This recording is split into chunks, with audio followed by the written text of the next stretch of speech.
Ukraine को लेकर रूस ने कर दिया युद्ध घोष।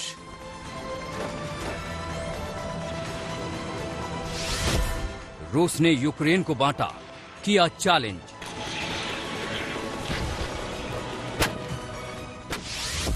अब पूर्वी यूक्रेन की जमीन से जंग की तैयारी।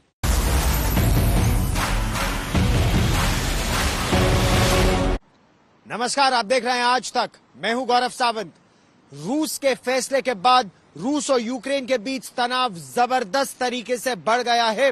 रूस ने यूक्रेन के दो प्रांतों को मान्यता दे दी है एक अलग देश के रूप में, डोनेस्क और लुगांस्क। न केवल ये, बल्कि रूस ने अपनी सेना भी इन इलाकों में भेज दी है शांति सेना के नाम से, और इससे तनाव बहुत ज्यादा बढ़ गया है। इससे जुड़ी हर बड़ी खबर हम आप तक पहुंचाएंगे।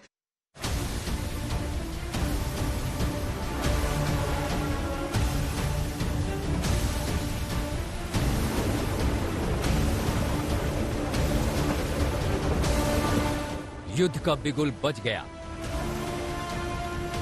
काउंटडाउन शुरू हो गया, हलचलें बढ़ गई, रूसी सेना एक्शन में आ गई। पूर्वी यूक्रेन के उन इलाकों में घुस आई जहां रूसी अलगाववादियों का कब्जा है। रूस ने पूर्वी यूक्रेन के दो शहरों लुहांस्क और डोनेट्स्क को आजाद मुल्क घोषित कर जंग का बटन दबा दिया। दुनिया देखती रही और रूसी राष्ट्रपति पुतिन ने ऐतिहासिक ऐलान कर सबको हैरान कर दिया। Ukraine wanting to create their own nuclear weapon.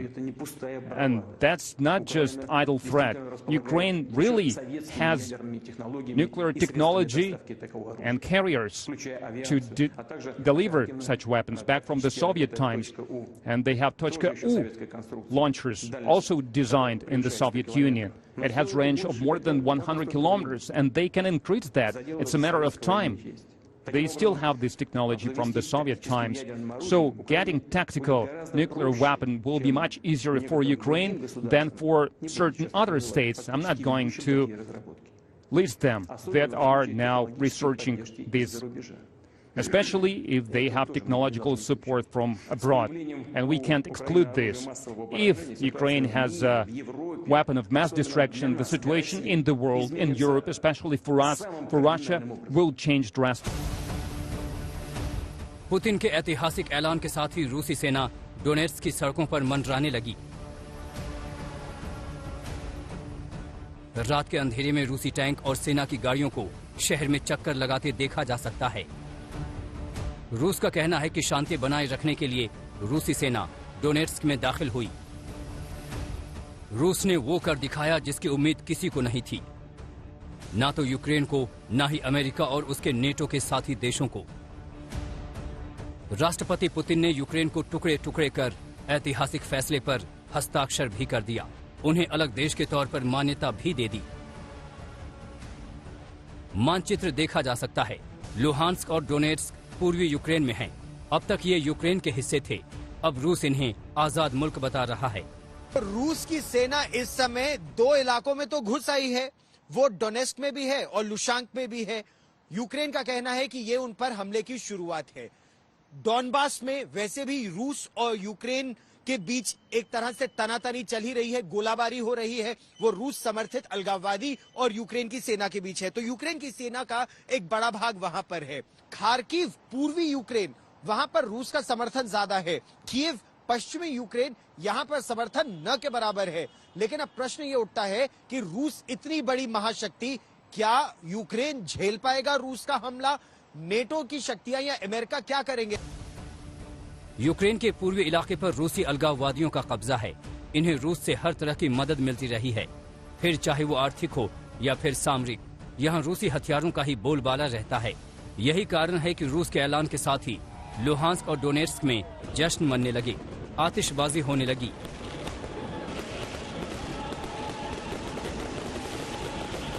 रात में गाड़ी निकालकर लोग सड़कों पर निकल पड़े। राष्ट्रपति पुतिन ने मौजूदा हालात के लिए अमेरिका और नेटो के साथियों को जिम्मेदार बताया। पुतिन ने कहा कि यूक्रेन रूस के लिए खतरा बनता जा रहा है। The activities of the Ukrainian army is governed by the foreign consultants, and we are well aware of that. Last year, under the pretext of the War Games, the military contingents of the NATO countries were deployed in Ukraine. The Ukrainian army is already integrated into NATO. It means that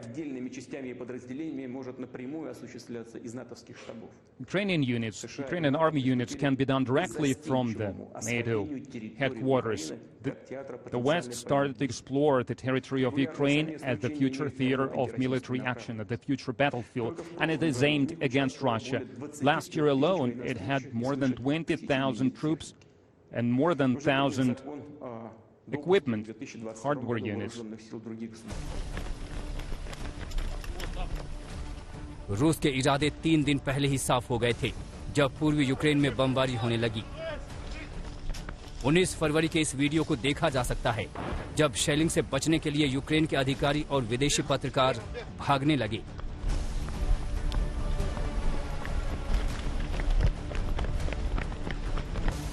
अब रूस जंग के लिए तैयार है।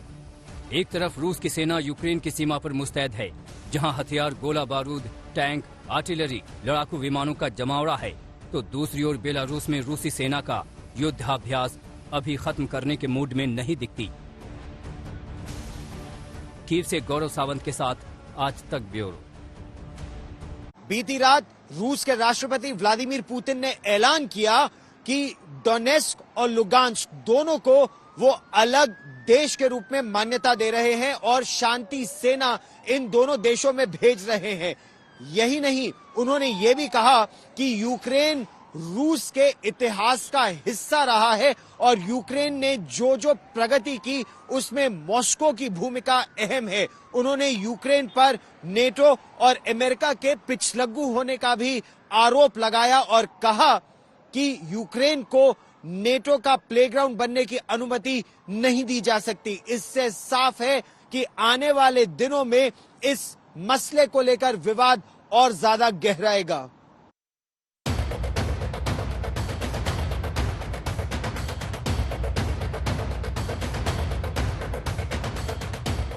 रूस के action से दुनिया हैरान है। अमेरिका से लेकर नेटो के तमाम देशों में हलचल बढ़ गई है।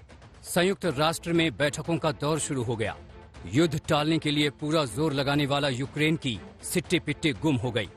पुतिन के फैसले के बाद यूक्रेन के राष्ट्रपति ज़ेलेंस्की बस इतना बोल पाए कि हम डरे नहीं हैं, हम समस्या के शांतिपूर्ण और कूटनीतिक समाधान के लिए प्रतिबद्ध हैं। हम इसका पालन करेंगे, लेकिन हम किसी से डरते नहीं, किसी को कुछ भी नहीं देंगे। रूस के फैसले से अमेरिका तमतमाया हुआ है। अमेरिकी राष्ट्रपति बाइडेन ने फौरन फ्रांसीसी राष्ट्रपति मैक्रों और जर्मन चांसलर स्कोल्स से फोन पर बात की। अमेरिकी विदेश मंत्री एंटनी ब्लिंकन ने कहा कि अमेरिका डोनेट्स्क और लुहांस्क को अलग देश के रूप में मान्यता देने के पुतिन के फैसले की कड़ी निंदा करता है। अन्य देशों की जिम्मेदारी है कि वो खतरे या बल प्रयोग के माध्यम से बनाए गए नए देश को मान्यता न दे। रूस के राष्ट्रपति पुतिन का फैसला अंतर्राष्ट्रीय कानून और मानदंडों के खिलाफ है। लगे हाथ रूस पर प्रतिबंधों का सिलसिला भी शुरू हो गया है। अमेरिका ने ऐलान कर दिया कि वो पूर्वी यूक्रेन के अलगाववादी क्षेत्र पर आर्थिक समेत कई तरह की पाबंदियां लगाएगा। यूक्रेन पर युद्ध की विभीषिका की सूरत में दिए जाने वाले राहत पैकेज से अब डोनेट्स्क और लुहांस्क को बाहर रखा जाएगा। ब्रिटेन की सरकार ने भी रूस पर कई प्रतिबंध लगाने की तैयारी कर ली है। I think it's a very ill omen and a very dark sign, and it certainly does not seem to me that it's certainly an indication, yet another indication, that things are moving in the wrong direction in Ukraine. The UK will continue to do everything we can to stand by the people of Ukraine with a very robust package of sanctions, as you know. संयुक्त राष्ट्र ने भी रूस के फैसले पर सवाल उठाए हैं। दो स्वतंत्र देश की मान्यता को यूएन ने यूक्रेन की संप्रभुता का उल्लंघन बताया। अब आगे क्या होगा, इसी पर सबकी नजर है। क्या अब युद्ध ही रास्ता है या फिर बातचीत का रास्ता खुला है? एक तरफ तो कुछ संकेत आ रहे थे कि यह मामला सुलझ जाएगा, लेकिन ग्राउंड में स्थिति पूरी तरह बदलती रही। जहां पर रूस के 1.25 लाख सैनिक मौजूद थे, अब मौजूदा समय में उनकी संख्या 1,60,000 से भी ज्यादा हो गई है। और इतना ही नहीं, जो एक्सरसाइज के इलाके से वापस जाने वाली बात थी वो भी बेमानी साबित हुई है। अगर तनाव बढ़ता है तो गैस की कीमतें बढ़ेंगी, यूरोप को जबरदस्त नुकसान होगा, रूस को भी नुकसान होगा, लेकिन इस सब में चीन को फायदा होगा। उसको देखते हुए मुझे लगता है कि अमेरिका नाटो को मना लेगा और रूस के साथ कोई ना कोई समझौता होगा जिससे कि विश्व भर में तनाव ना फैले। जबरदस्त खतरा है और अगर रशिया ने इसके बाद बाकी यूक्रेन के ऊपर भी हमला करने की कोशिश की, 2 और एन्क्लेव्स है जिनके ऊपर वो अपना दावा जमाता है, अगर उनको भी ऑक्यूपाई करने के लिए किया तो युद्ध तो अवश्य होगा। रूस के रवैये से साफ है कि अब वो आगे बढ़ चला है, आर पार के लिए तैयार है। बस ये देखना है कि रूसी सेना यूक्रेन की जमीन पर जंग की शुरुआत कब करती है। दिल्ली से गीता मोहन और यूक्रेन के कीव से गौरव सावंत के साथ आज तक ब्यूरो। रूस के राष्ट्रपति व्लादिमीर पुतिन के ऐलान के बाद यहां यूक्रेन के राष्ट्रपति व्लादिमीर जेलेंस्की ने भी एक आपातकालीन बैठक बुलाई और इस आपातकालीन बैठक के बाद उन्होंने राष्ट्र को संबोधित किया। उन्होंने कहा कि ये यूक्रेन पर हमले की शुरुआत है और अब पता चलेगा कि कौन असल मायने में यूक्रेन का मित्र है। उन्होंने अमेरिका, यूरोप, नेटो देशों से रूस के खिलाफ बहुत कड़े सैंक्शंस लगाने की, प्रतिबंध लगाने की मांग भी की और ये भी कहा कि उनके देश की सेना उनकी सीमाओं की रक्षा करती रहेगी और रूस को उनके देश की सीमा का हनन करने नहीं दिया जाएगा।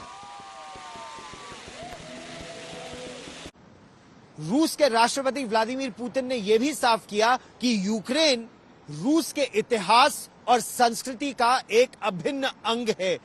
इस कथन से आने वाले समय में क्या होगा ये भी अब साफ हो गया है। देखना अब यह होगा कि दुनिया किस तरह का अंकुश लगाने में सक्षम होता है रूस पर। कीव से हमारी खास पेशकश में फिलहाल इतना ही।